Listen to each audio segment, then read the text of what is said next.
इस क्वेश्चन में बात की जा रही है मार्स मिशन के बारे में। Which one of the following pair is correctly match. आपको करेक्ट आंसर चूज करना है, ठीक है। करेक्ट आंसर बताना है आपको। यहाँ पे मार्स मिशन है, यहाँ पे कंट्री का नाम, कौन सा मिशन किसने लॉन्च किया, किस कंट्री ने, ठीक है। तो तियानवेन-1 जापान ने लॉन्च किया है, इनसाइट यूएसए ने, और Mars express European space agency ने, मीन्स यूरोप में लॉन्च किया है, ठीक है। तो आपको बताना है कौन सा करेक्ट है, ठीक है। 1 and 2 only, 2 and 3 only, 1 and 3 only, या फिर नन ऑफ द अबव। तो इसका आंसर बताइए। ओके, तो इसका आंसर है 2 and 3 ओनली, यानी कि बी, 2 and 3 ओनली। देखो, क्योंकि जो तियानवेन-1 है उसे किसने लॉन्च किया है, जापान ने नहीं लॉन्च किया, उसे किसने लॉन्च किया है, चाइना ने, ठीक है। और इनसाइट जो है, देखो यहाँ पे ये आंसर करेक्ट कर लेना, यहाँ पे गलती से सी लिखा गया था, इसका आंसर है बी, 2 and 3 ओनली। तो चाइना ने लॉन्च किया है तियानवेन-1, ठीक है, मीन्स लॉन्च करने वाला है ये तियानवेन-1। फर्स्ट मार्स मिशन होगा ये चाइना का 2021 में।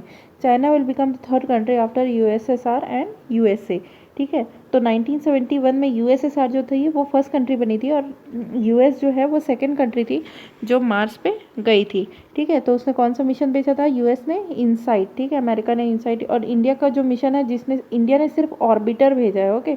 तो ये याद रखना आप, इंडिया ने सिर्फ ऑर्बिटर भेजा, और उस ऑर्बिटर इंडिया का जो मिशन है उसका नाम है मंगलयान, ठीक है। तो इंडिया पहला एक ऐसा कंट्री बना था जो फर्स्ट टाइम में ही मार्स पे चले गया था, ठीक है। बाकी कंट्रीज़ को बहुत टाइम लगा, बहुत बार वो अपने सैटेलाइट और मतलब ऑर्बिटर को भेजते रहते थे, और फिर वो जाके पहुंचा, बट इंडिया फर्स्ट टाइम में ही ये अचीवमेंट अचीव कर लिया इसने। नेक्स्ट क्वेश्चन देखते हैं। Which one of the following state have been the former union territories. तो कौन से स्टेट पहले यूनियन टेरिटरीज थे, ये आपको बताना है, ठीक है।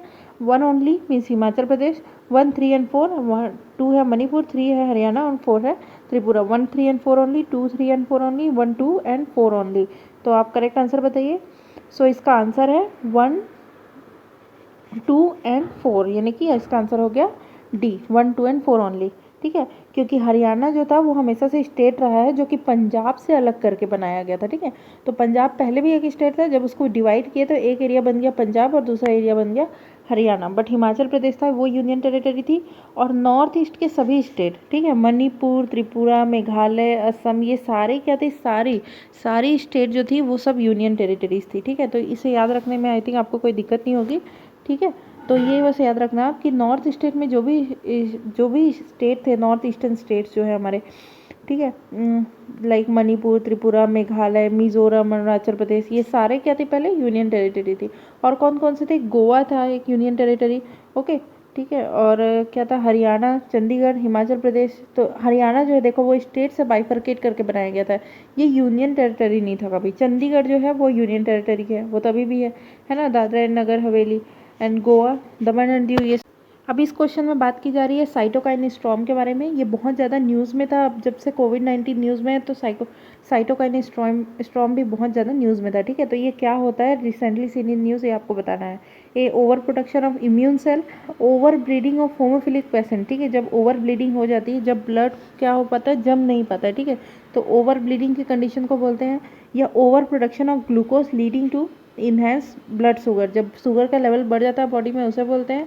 या फिर रिड्यूस ऑक्सीजन लेवल, ठीक है, हाइपोक्सिया भी जिसे बोलते हैं, जब ऑक्सीजन लेवल बहुत ज़्यादा कम हो जाती है। तो मरीन, आप जब भी आप मरीन इन्वायरमेंट को देखोगे ना, तो आप देखोगे कभी कभी क्या होता है, मछली अपने आप मरने लगती है, तो उस केस में क्या होता है, ऑक्सीजन लेवल बहुत ज़्यादा कम हो जाता है। तो उस कंडीशन को क्या बोलते हैं, हाइपोक्सिया या हाइपोक्सिक सिचुएशन बोलते हैं, ठीक है। तो ये आपको बताना है साइटोकाइन स्टॉर्म क्यों न्यूज़ में था। तो इसका करेक्ट आंसर है A, over production of immune cell. तो देखो न्यूज़ में ये क्यों था, क्योंकि जब से कोविड-19 आया है, तो जब भी कोई बाहर की चीज़ बॉडी पे अटैक करती है, ठीक है, जब भी कोई बीमारी बाहर की बॉडी पे अटैक करती है, ठीक है, ये बॉडी है, तो जब कोई बीमारी इस पे अटैक करती है तो हमारा जो इम्यून सिस्टम रहता है वो डिफेंड करता है बॉडी को, है ना। तो वो जो भी बैक्टीरिया, वायरस जो भी अटैक करते हैं उन पे अटैक करता है वो इम्यून सिस्टम।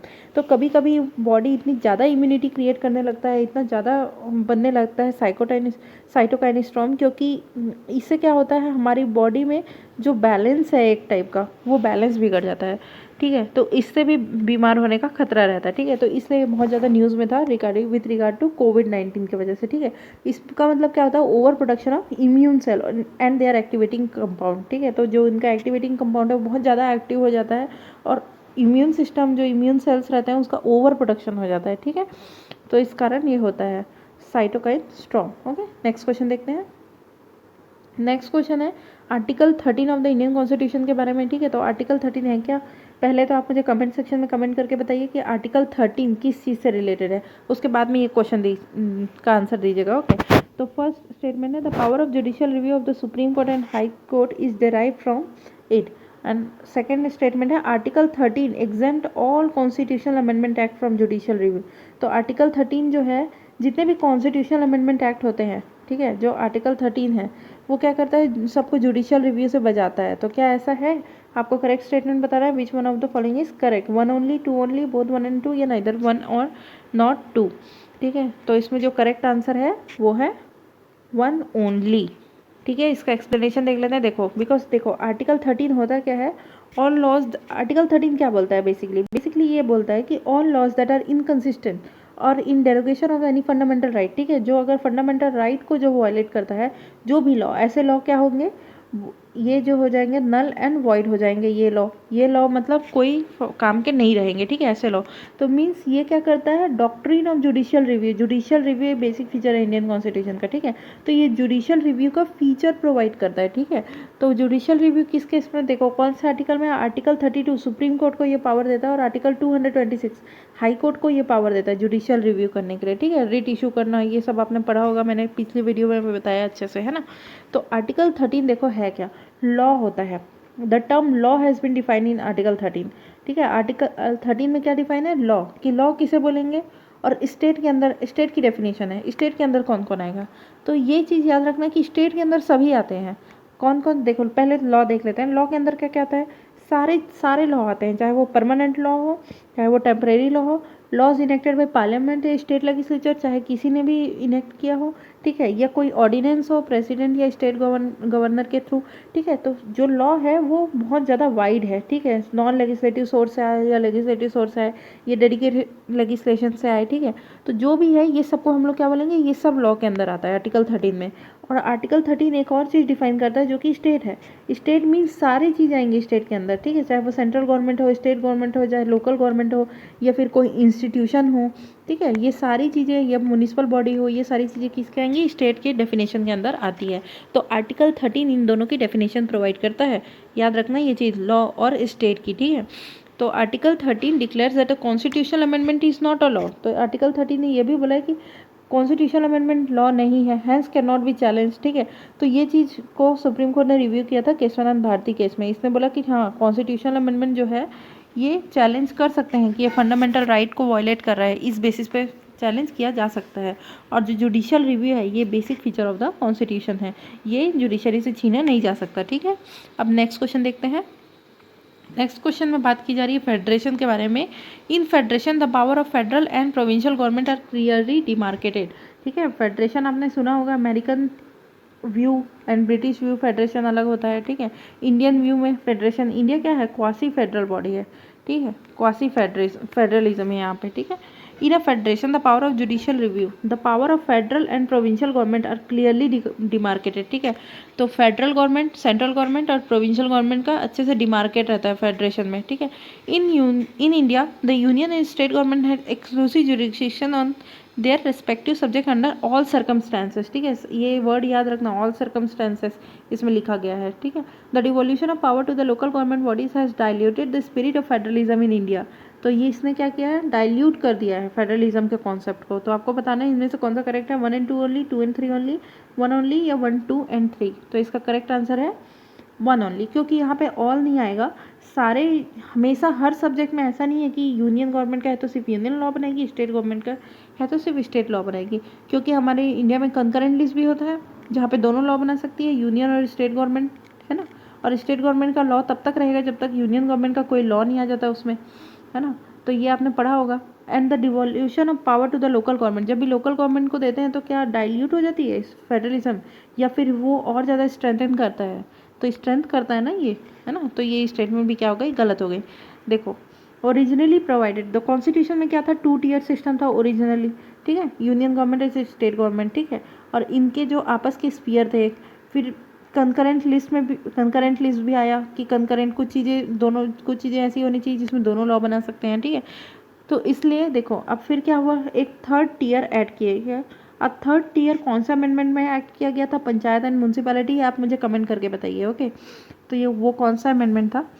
चलो मैं ही बता देती हूँ। वो actually 73rd and 74th constitutional amendment था। ठीक है, तो ये क्या करता है? फेडरलिज्म की स्पिरिट को स्ट्रेंथन करता है, ना कि रिड्यूस करता है। ओके, अब नेक्स्ट क्वेश्चन देखते हैं।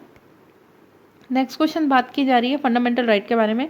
Which one of the following are the features of fundamental right guaranteed by the Indian constitution? तो इंडियन कॉन्स्टिट्यूशन में क्या क्या चीज़ है फंडामेंटल राइट के बारे में? They are absolute and sacrosanct. तो क्या ये एब्सोल्यूट है? They are available against the arbitrary action of state only, सिर्फ स्टेट के एक्शन के अगेंस्ट अवेलेबल है। They are enforceable only in the high court and the supreme court, सिर्फ high court और सुप्रीम कोर्ट में ये enforce कर सकते हैं। तो इनमें से कौन सा स्टेटमेंट करेक्ट है? 3 only, 1 and 3 only, 1 and 2 only, या 1, 2 एंड 3? तो इसका आंसर है ए, 3 ओनली। इसका आंसर है ए। देखो, क्योंकि ये एब्सोल्यूट नहीं है तो फंडामेंटल राइट में आपने कुछ रेस्ट्रिक्शन भी पढ़ा होगा, जैसे कि आर्टिकल 19 में public order, health and morality, ये रेस्ट्रिक्शन है ना। तो ये एब्सोल्यूट नहीं होता fundamental right. They are available only against the arbitrary action of state only. तो क्या ये स्टेट के अगेंस्ट ही है? अभी तो हमने पढ़ा बहुत सारा, है ना, क्या पढ़ा? डिस्ट्रिक्ट के अगेंस्ट है और म्यूनसिपल बॉडीज़ और ये सब के अगेंस्ट है ना। They are enforceable only in the high court and supreme court. अब ये देख लो कि सिर्फ हाई कोर्ट, अगर आपका फंडामेंटल राइट का वायलेशन होता है, ठीक है, तो या तो आप हाई कोर्ट जा सकते हो या सुप्रीम कोर्ट से जा सकते हो। ठीक है, तो यहाँ पे क्या होता है? एक्सक्लूसिव जुरिडिक्शन होता है इनका। ठीक है, ये मतलब हाई कोर्ट और सुप्रीम कोर्ट दोनों का। अगर आप लोकल कोर्ट में नहीं जा सकते, मतलब जो लोकल लेवल पे जो कोर्ट है डिस्ट्रिक्ट कोर्ट में, उसमें नहीं जा सकते अगर आपका फंडामेंटल राइट वायलेट हुआ है तो। ठीक है, आप डायरेक्ट उसमें जा सकते हो, बट आप डायरेक्ट किस में जा सकते हो? High court and supreme court में डायरेक्ट अप्रोच कर सकते हो। और ये आर्टिकल 226 हाई कोर्ट को ये पावर देता है रिट जुरिडिक्शन इशू करने का, और आर्टिकल 32 जो है वो सुप्रीम कोर्ट को ये पावर देता है। ठीक है, तो इसका आंसर हो गया ए, 3 ओनली। तो ये था हमारी वीडियो का एंड। Thanks for listening.